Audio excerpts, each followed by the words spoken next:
আসসালামু আলাইকুম। আশা করি আপনারা সবাই ভালো আছেন। স্বাগতম আপনাদের made review BD YouTube channel এবং সুস্থ জীবনের গল্প ফেসবুক পেজে। আজ আমরা আলোচনা করব রেনামাইসিন ভেট ঔষধ সম্পর্কে। আপনার খামারের গরু, মহিষ, ছাগল, ভেড়া কিংবা ঘোড়া কি বারবার ডায়রিয়া, শ্বাসকষ্ট বা সংক্রমণে ভুগছে? বাজারে অনেক অ্যান্টিবায়োটিক থাকলেও কোনটা সবচেয়ে কার্যকর হবে? আজ আমরা আলোচনা করব রেনামাইসিন ভেট নিয়ে। এটি কিভাবে কাজ করে, কোন রোগে ব্যবহার হয় এবং কিভাবে এটি আপনার গবাদি পশুর জন্য উপকারী হতে পারে।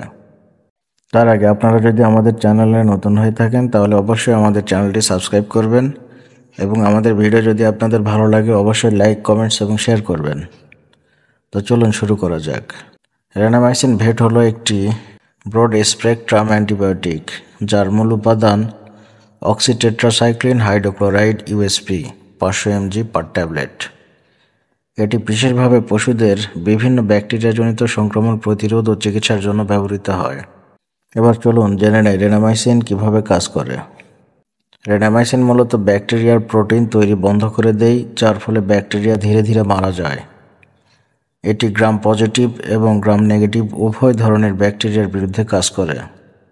বায়োলজিক্যাল অ্যাক্টিভিটি: এটি রক্ত, পুজ এবং নেক্রোটিক টিস্যুর মাঝেও সক্রিয় থাকে। সংক্রমণের জায়গায় গিয়ে ব্যাকটেরিয়ার বৃদ্ধি বন্ধ করে। এবার চলুন জেনে নেই রেনামাইসিন ব্যবহারের নির্দেশনা বা ইন্ডিকেশন সম্পর্কে।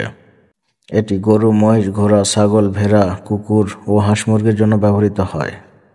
সাধারণত যেসব চিকিৎসার জন্য ব্যবহার হয়: ডায়রিয়া ও অন্ত্রের সংক্রমণ, শ্বাসতন্ত্রের সংক্রমণ, প্রজনন সংক্রান্ত সমস্যা যেমন পিওমেট্রা, এন্ডোমেট্রাইটিস, সার্ভিসাইটিস, গর্ভপাত পরবর্তী সংক্রমণ, প্রসবজনিত জটিলতা, উৎপাদনশীলতা বৃদ্ধির জন্য। 75 mg রেনামাইসিন 1/7 পরিমাণ কনসেন্ট্রেটেড খাবারের সঙ্গে মিশিয়ে গরু ও মহিষের ওজন ও দুধ উৎপাদন বৃদ্ধি করা হয়। সঠিক মাত্রা ও প্রয়োগ পদ্ধতি: গরু ও মহিষ ডায়রিয়া সংক্রমণের জন্য প্রতি 100 কেজি ওজনে একটি ট্যাবলেট। শ্বাসযন্ত্রের সংক্রমণের জন্য প্রতি 100 কেজি ওজনে 2 বা 4 ট্যাবলেট।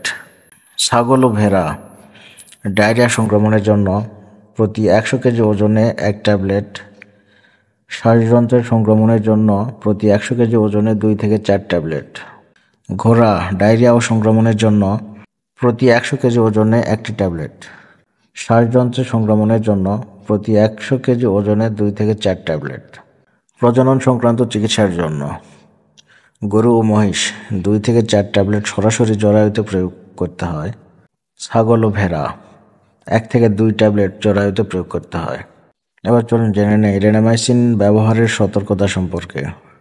ব্যাকটেরিয়ার প্রতি অতিরিক্ত সংবেদনশীলতা থাকলে ব্যবহার করা যাবে না। যেসব বাছুরের রুমেন পাকস্থলীর এক অংশ সম্পূর্ণ কার্যকর হয়নি তাদের জন্য ব্যবহার করা যাবে না।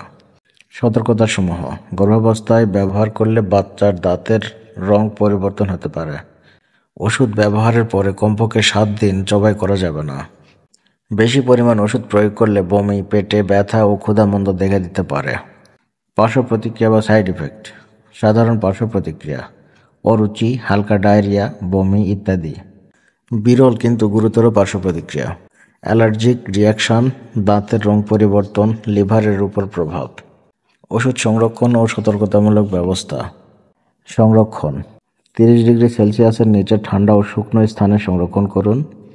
সূর্যের আলো থেকে দূরে রাখুন। সতর্কতা: শিশুদের নাগালের বাইরে রাখুন। জবাই করার 60 দিন আগে ওষুধ বন্ধ করতে হবে। এবার চলুন জেনে নেই রেনামাইসিনের বাজার মূল্য ও সহজলভ্যতা সম্পর্কে। এটি রেনাটা ফার্মাসিউটিক্যালস লিমিটেড দ্বারা প্রস্তুতকৃত, যা বাংলাদেশের প্রায় সব পশু চিকিৎসা কেন্দ্রে পাওয়া যায়। এবার চলুন জেনে নেই রেনামাইসিন বনাম অন্যান্য অ্যান্টিবায়োটিক। অন্যান্য টেট্রাসাইক্লিন গ্রুপের অ্যান্টিবায়োটিকের তুলনায় এটি বেশি কার্যকর ও দীর্ঘস্থায়ী। নর্মাল ইনজেকশনের পরিবর্তে ট্যাবলেট হওয়ায় প্রয়োগ সহজ। অ্যান্টিবায়োটিক রেজিস্ট্যান্স প্রতিরোধে কার্যকর। তো বন্ধুরা, আপনার গরু, মহিষ, ছাগল বা অন্য যে কোনো পশুর জন্য যদি ভালো মানের অ্যান্টিবায়োটিক চান তাহলে রেনামাইসিন হতে পারে একটি চমৎকার সমাধান। তবে অবশ্যই পশু চিকিৎসকের পরামর্শ নিয়ে ব্যবহার করুন। আপনার খামারে রেনামাইসিন ব্যবহারের অভিজ্ঞতা থাকলে কমেন্টে জানান। ভিডিওটি ভালো লাগলে লাইক, কমেন্টস এবং শেয়ার করুন এবং আমাদের চ্যানেলটি অবশ্যই সাবস্ক্রাইব করবেন। সবাই ভালো থাকবেন, সুস্থ থাকবেন। দেখা হবে পরবর্তী ভিডিওতে। আল্লাহ হাফেজ।